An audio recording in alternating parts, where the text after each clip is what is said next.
Jump down. Come on, jump down.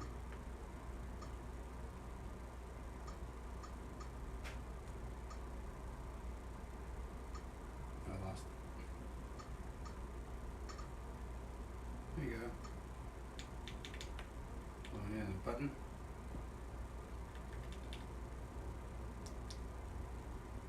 Shut him up. Oh wow. He turned and ran and made a big long jump. Whoa. Wish you could have got that on big screen. Oh wow, that three-dimensionalizes it. That's good to finally demonstrate this, because otherwise I would have never even discovered this myself. I've been holding out so that I can discover it with everybody. As you know, joy and happiness is shared. It only really exists if it's shared. So streaming this stuff is kind of the only way I can really get a better enjoyment out of it.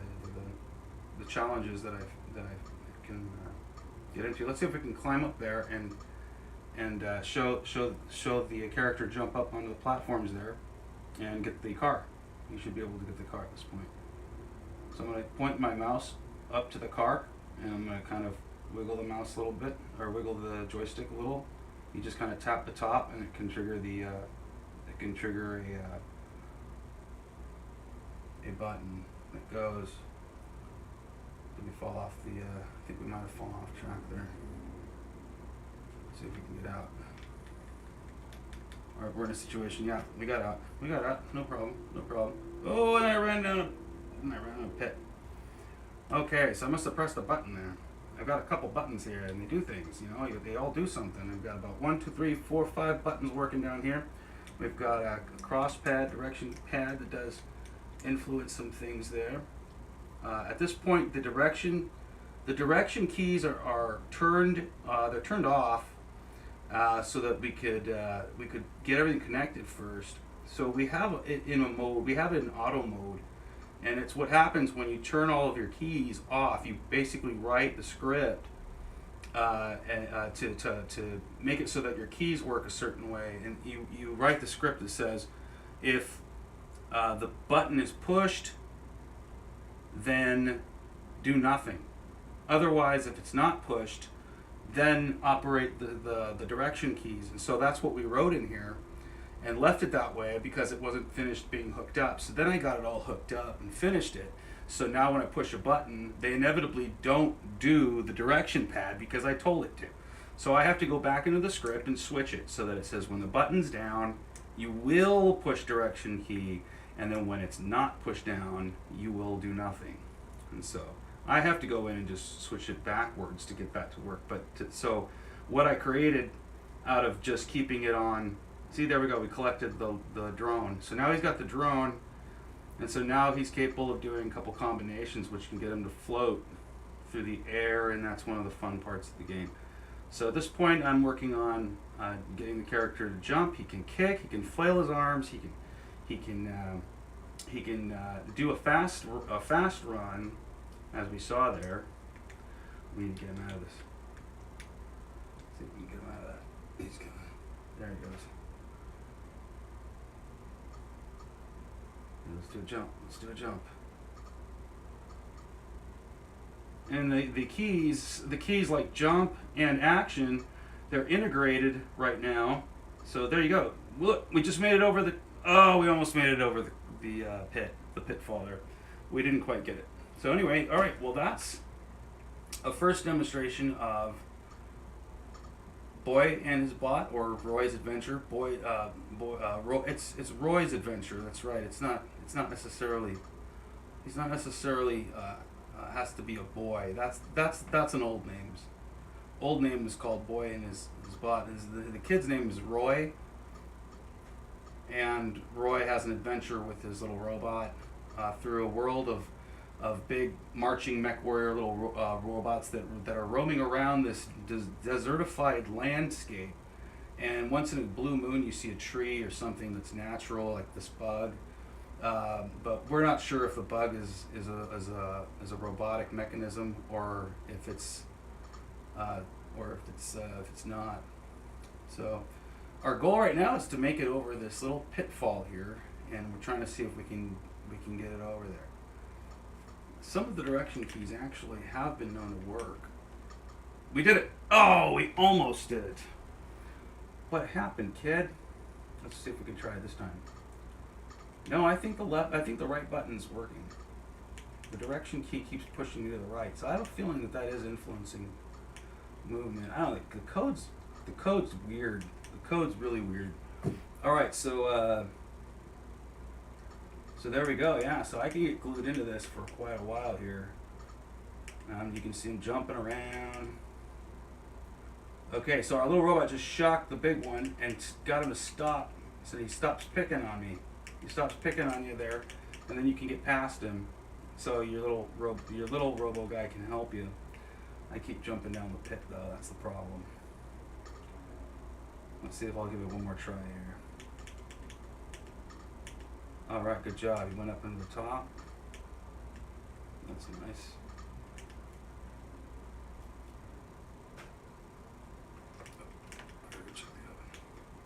Okay, we'll be back with more in just a little bit.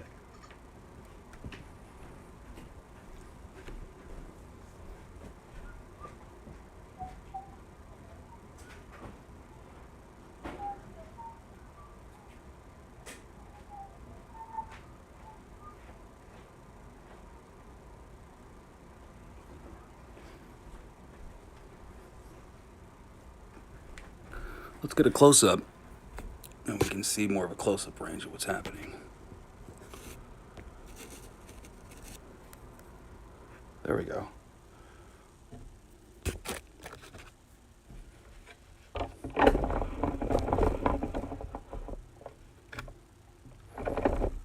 This way you can get an idea of what's happening with the joy as well.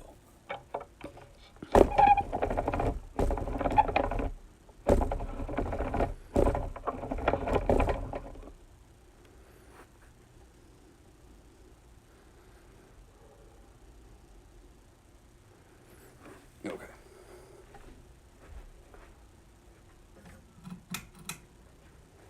And we're also, by the way, right now we are enjoying a popcorn maker.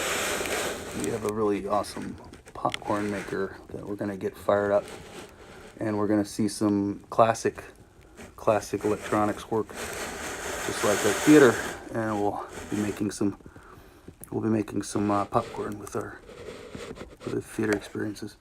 We also can plug the audios into a speaker system, or a sound system as well, of course. And then you're able to do something there. All right. So I'll continue to play on this. And what's also really neat is that if you leave the game and you come back to it, as long as there's plenty of power in your device, it will stay on and stay on. Now there's power running. There is, if you have that question, there is power that is supporting the pieces here. So what is happening is this cable here, this cable line is the data feeder, and that's typically inside. So that's where we would then plug chips into. So we get a chip, and we open up the top, and we then plug it right on into the data feeder. We should get some kind of a notification that it came in as well.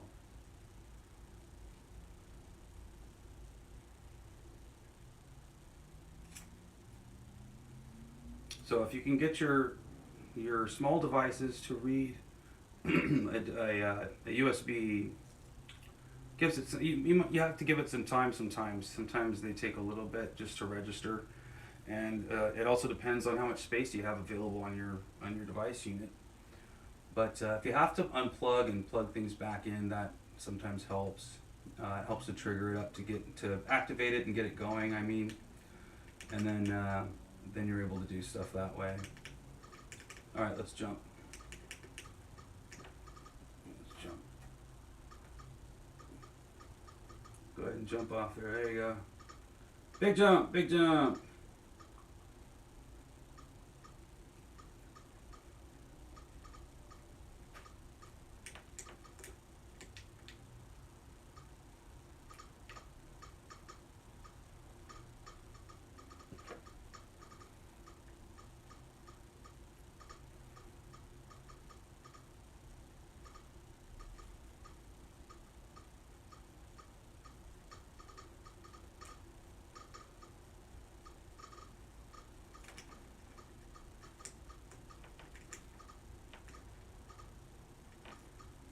have to reboot it. Oh, there it goes. So it's right now it's set to more of an influence. It's basically influencing the character, and it's pressing buttons automatically, basically for you, like jump and action and things like that. And so that's how that's working. And if the USB data feeder doesn't work right away, it's possibly that there's just not either enough space in your system. If you use a laptop, things are very flawless and very fast and very convenient. There's more power, there's more space to operate everything. So I figured out, a kind of way to be able to pull it off here with the smaller things, such as a Kindle or a tablet or an Android, maybe even an iPhone. But you go to the website, that's how you do it. You go straight to a website, bendugames.wixsite.com/website. And in there you see a screen. It is a console. It's a virtual console. You tap onto it, and then it asks you to get into your system here. So if it reads your USB, if it reads the data, okay. Let's see if it reads me. You are on, aren't you?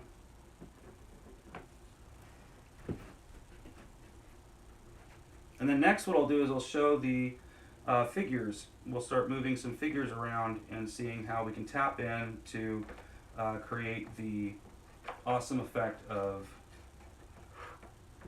the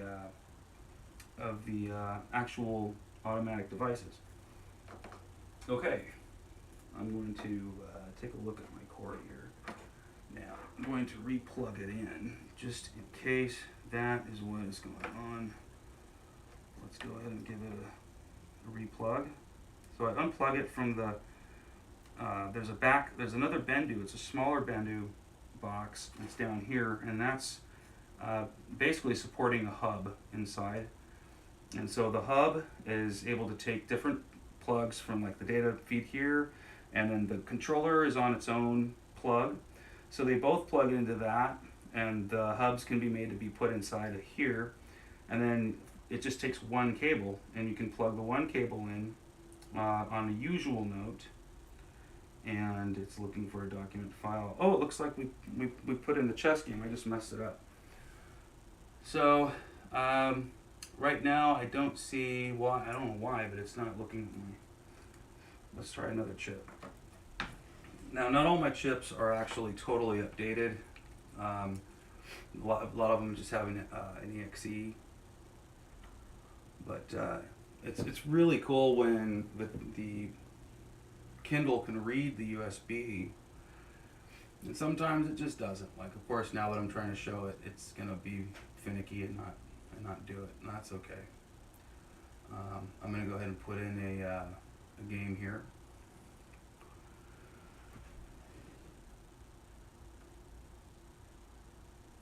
And this game is a platform as well. Now, when it comes to operating, the mouse does a couple things, such as it will click. It's doing an automatic click. So if you can aim it right, and move it just right.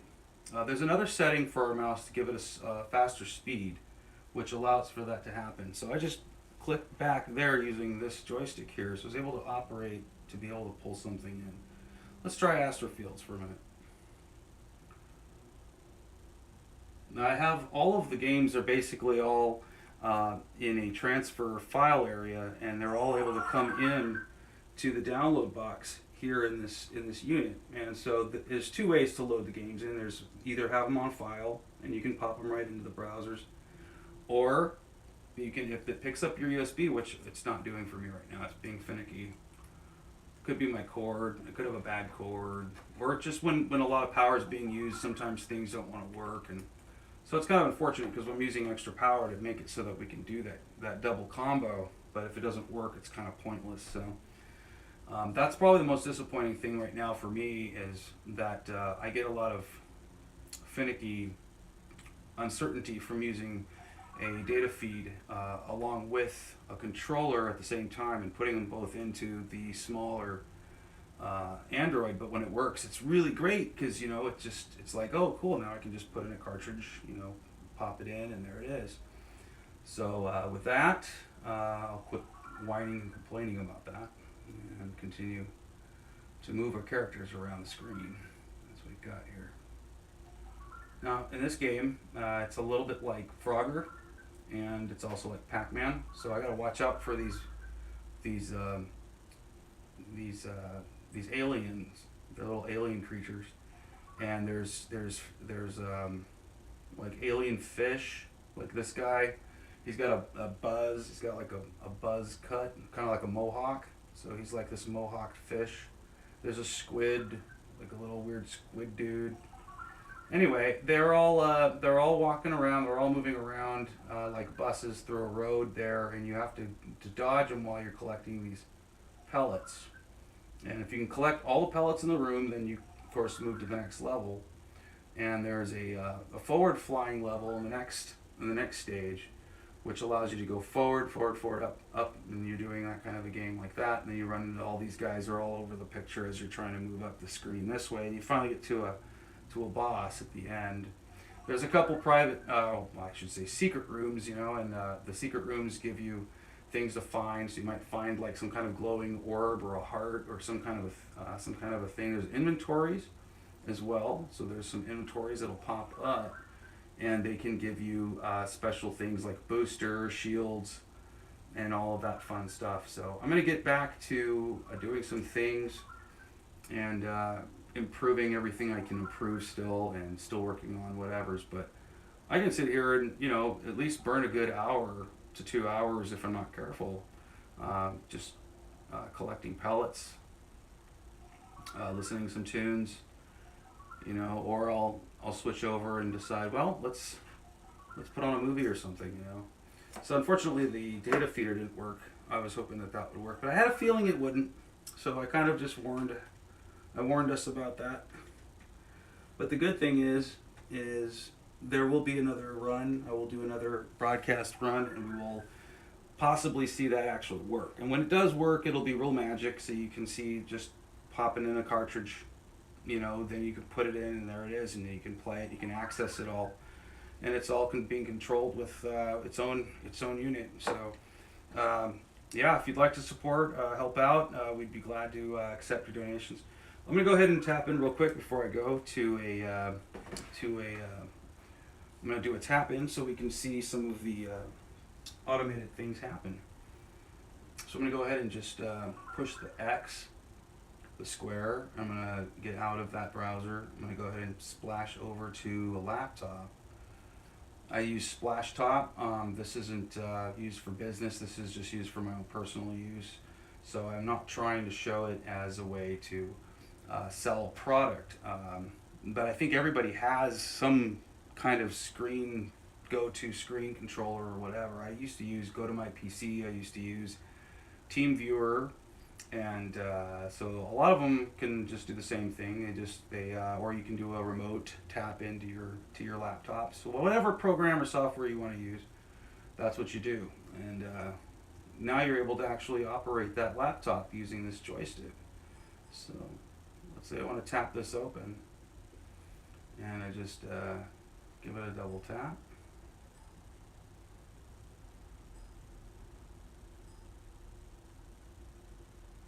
There we go.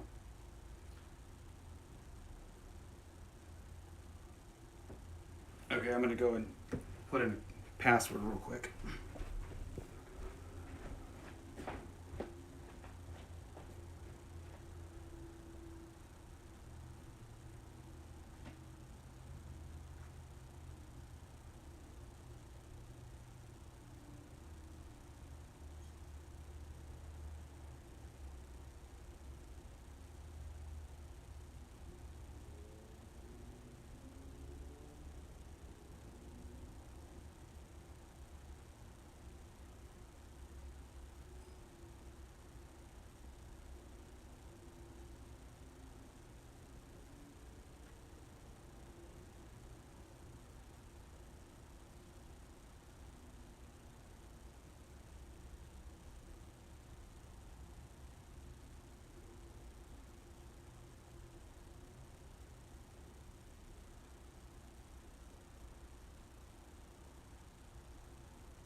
Oh, this will probably be better anyway.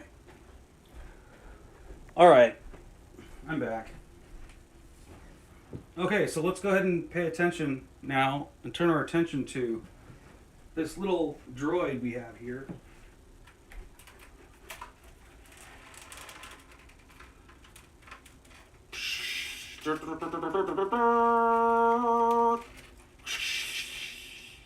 Thank you, ladies and gentlemen. We have Felky, the droid, for you today. By the way, if you ever need to use some headphones, you can plug those in. You can do a lot of all of this stuff without having to bother anybody else, if that's the case. So now I'm going to go ahead and use my little joystick here, and I'm going to tap on over here to the old one tour, and let's see some movement. Let's see if we can create some movement. Aha! Now keep an eye on Felky. Keep an eye on Felky now. Oh, I got a budge. Oh, I got a budge. There he is. Well, good morning, sir. How have you been?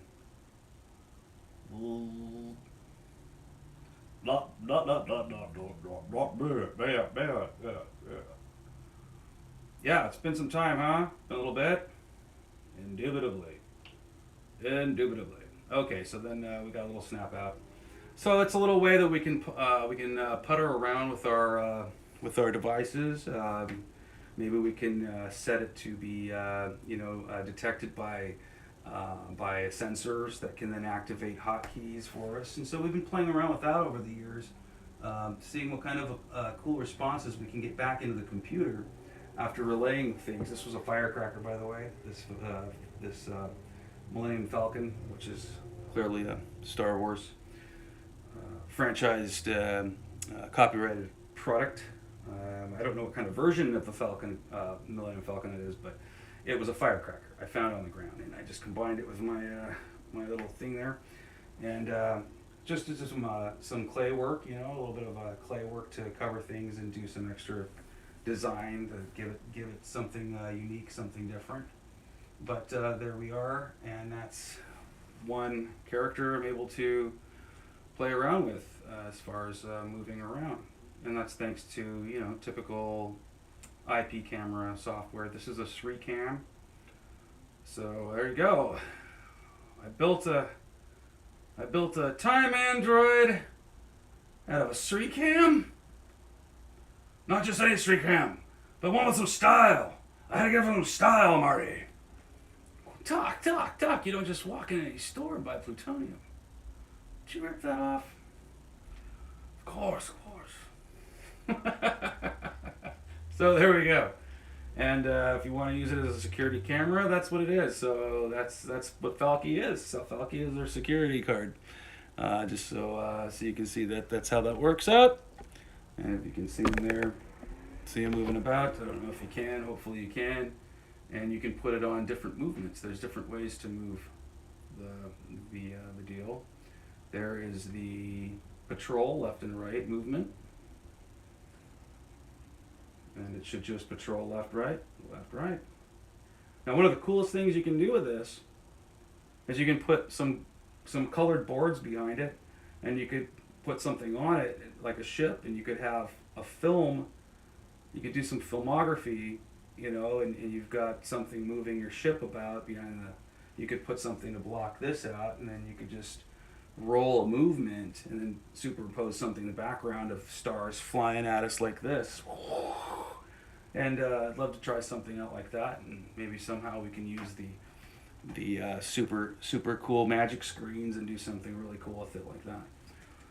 So there's a lot of fun to be had. There's a lot of interesting things to experiment with, a lot of neat stuff to try out. There's another robot, and the Floyd robot is operable on a manual level right now. So you would go in and you would just touch some buttons here like this, like a little keyboard, and go ahead and you would be able to move that guy. So we can set that up. What we'll do is we'll do that next time on the next round, and everything. It's not hard to plug in, but I think you need the charger cord to plug it in. So yeah, what you do is let's just show that. Let's get that out of the way. So then we'll show Floyd. I know people have been wondering about what's going on with Floyd. Well, Floyd was a long project is what he was. Floyd was ridiculous. Floyd was enough to make you pull out your teeth one by one, flip them into your hair, and then tie them to your hair, and then pull the hair out after that. I know, it makes no sense at all, doesn't it? So, here is the mighty Bato Man. Here he is. And his little car wheeler. And that is the power deck sitting there to the left of him. So what I would do is I would take the power cable, the charger cable, wherever that went, here it is. And this is what we would then plug on back into Floyd and activate Floyd's system with one plug. There it is. On toin. Yeah. How you been? Been some time, huh? There he is. And there you have it. The great and one and only Bendu system, everybody. The great and one and only Bendu system. And we will do some Floyd movements very soon. So let's just stay tuned, and we'll see more coming up in the short run. With that, I'm going to go ahead and deactivate the system and give everything a chance to cool down. But it has been fun, and I hope you have enjoyed yourselves as much as I have enjoyed showing this, and demonstrating it, and explaining it, trying to clarify it for the sake of better ability to get accustomed with the idea, and to lend a hand if you'd like to make this a reality, to bring into cafes or something that we could do to get it out there. There's files that are 3D model files, and we can bring those to the seminars that we might throw here and there, and then that way we can give everybody a nice little data chip that has models of it to be printed, and then you can print pieces, and then we have all the documentaries that you need to watch in order to see how I put it together, and then how I worked with some other people to have it all come together. Work with some software, some open source software and open source hardware, and with a brain this big like I have, I was able to do at least something that was going to provide some entertainment for the future. And it really does, it feels like a movement towards the future in some kind of bizarre way, but it makes sense because this is only happening now that I was able to get it to work out and happen at this point in time. It's taken to this point in time for it to happen, so I would have to say that it was something that was going to happen later on, and maybe this is that later on now. So, okay, with that, thank you very much, ladies and gentlemen, and I'm turning in for the night. I think I smell dinner. Okay, thank you very much, arrivederci, and ta-ta. Oh, always remember to unplug the main plug on the bottom, which is what plugs in the power backup unit, because the plug gets very hot after a few hours, so you gotta give it some, after about an hour or 2 hours, it's good to give it a little bit of a cool down. You don't want to overheat, you don't want to start any fires, so always keep a lookout for things and safety measures. And with that, cheers! Clink! That bothers me when I do stuff like that. Alright, see you guys later. Have a good one.